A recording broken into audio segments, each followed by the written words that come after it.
All right, so now we're going to talk about muscle building. Let's talk about the first component we need to start the muscle growth process. So first we need to get a good stimulus. Now what is a good stimulus? A good stimulus is basically a signal that our bodies get to adapt to the environment. The environments, right? The environment being what we're subjecting our bodies to. So if we're lifting heavy things, it's going to break down our muscles, cause tears in them. This is basically signaling our bodies, hey, we need to get stronger because we're going to be lifting heavy things. So let's adapt to make sure our bodies are strong enough to handle it. So how can we do this? We need to be doing weight training in the gym.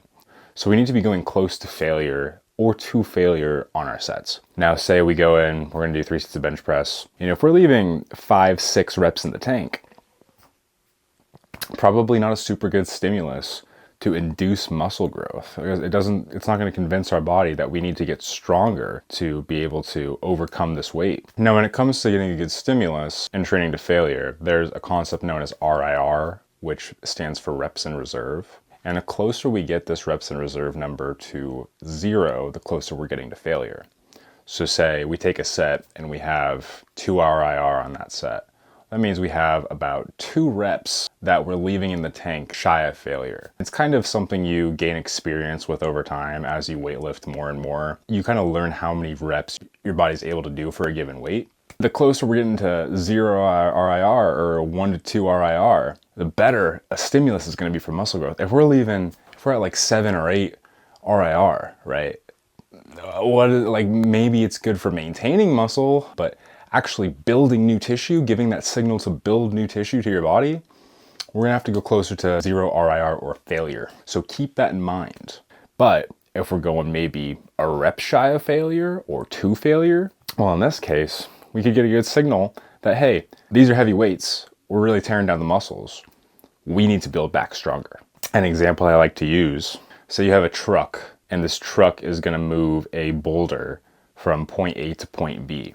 The truck manages to do this, but just barely. It's a really slow process and it just is able to get it there. But then you kind of look at the engine after we're done moving it and it looks like the engine has sustained damage. The suspension's starting to give out because of the weight of this rock. So what's the solution here? We need to replace some parts in the engine. We need to get a stronger engine. We need to get better suspension. This is basically what our bodies are doing. Our muscles kind of get broken down and our bodies are saying, okay, we need to get stronger muscles to be able to lift these weights. So that's the stimulus. That's basically the stimulus portion of this. Now, how do we take this stimulus and turn that into new muscle? Now, let's talk about the diet. To fuel muscle growth, we're gonna have to eat enough protein, and believe it or not, eat enough carbs as well. Carbohydrates, it's the fuel our muscles use to basically push hard in workouts. Glycogen, you might have heard this term, glycogen. That's stored carbohydrates in our muscles. This glycogen is able to produce fast energy that we can use in quick events, quick explosive events, like sprinting or weightlifting. If we don't have enough glycogen in our muscles, we're not going to be able to produce a good stimulus.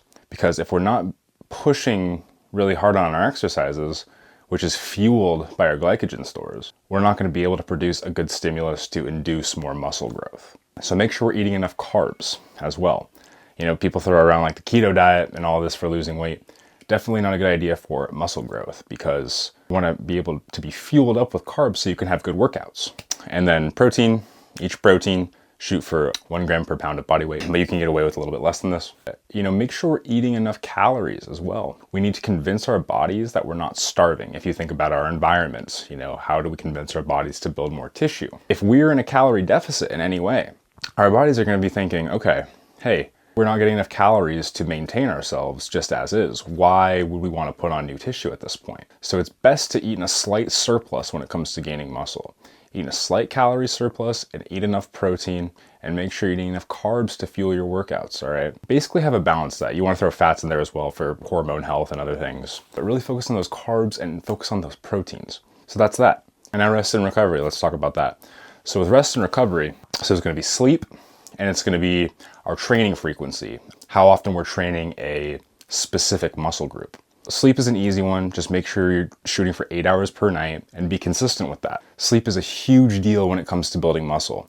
If we are getting 5-6 hours of sleep a night, this is not going to suffice for proper muscle growth. Now let's talk about training frequency, okay? If we have a leg day every day, are we gonna get good muscle growth? No, not really. We're not allowing our muscle enough time to properly recover to go and push hard the next session. Let's think about this. If we have a good leg day, right, we get really sore, we're pushing the sets close to failure with a certain weight. If we try to do that 1 or 2 days from that workout, we're not going to be able to. We're gonna be too sore, our muscles are gonna be too fatigued, our nervous system's gonna be too fatigued. We need more time to recover, because the goal is, if we can up the weight next session or up the reps, we can get a stimulus that produces even more muscle growth than the stimulus you got in the previous workout.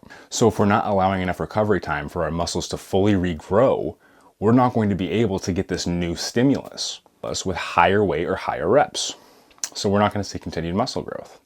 So how long should we wait in between our workouts? Now, what I find works for me is, if I'm working, if it's a big muscle group, like your chest, your back, your legs, I allow at least 72 hours. If I work it out Monday, I won't hit it again. If I work chest on Monday, I'm not gonna hit chest again until at least Thursday.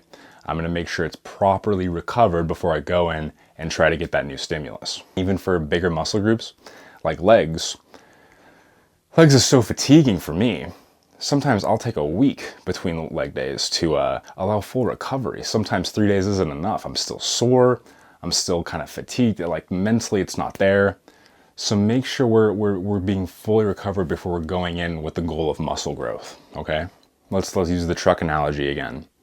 So if you have a truck, right, and you put the new suspension in, you put a more powerful engine in, and you try to move that same rock, well, it's going to do it no problem.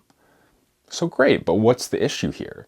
Well, the issue is, we have no reason to put a better engine in. We have no reason to put better suspension in that truck, right? It's because we're moving the rock fine. But if we put an even bigger rock, well, then we're gonna have to complete this process again of upgrading the engine, of upgrading the suspension, because it's gonna get damaged over time and it's not gonna be able to do the job anymore.